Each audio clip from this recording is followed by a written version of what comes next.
What measures do you take to help thin girls like Bella find their perfect implant size?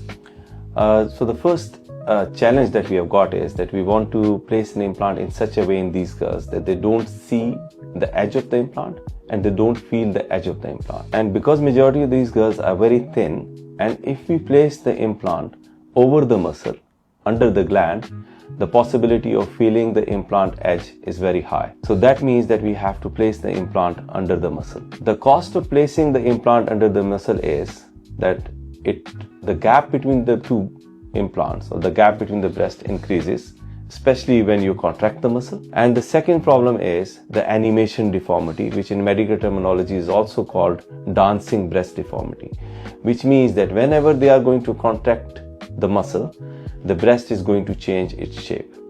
Now, surprisingly, when we leave the lower attachment intact, it has been noted that the development of this problem is less. So in these thin girls, we try to place the implant under the muscle and cover it as much as possible with the muscle and leave all the attachments intact. The second thing is that in order to create a little bit of better cleavage, we dissect it over this muscle in the center and leave a little bit of attachment there so that they don't feel the edge in this area, but detach a little bit of it so that a better cleavage is formed. The third thing is that we want to match the width of the breast. So if we place an implant which is bigger than the width of the breast, then the chances are that a part of the implant may lie in the armpit area, and as a result of which they can sometimes even feel the edge of the implant, especially during the movements of the arm. So in order to avoid that, we have to match the width of the implant to the width of the patient. That means that a lot of measurements are involved.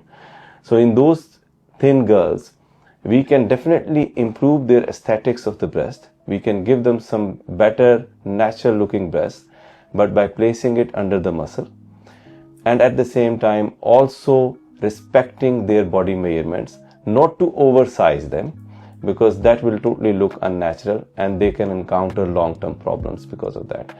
So these are the things that we take into consideration when we deal with girls who are relatively thin, where there is a possibility that they may feel the edge of the implant, and we want to provide proper coverage.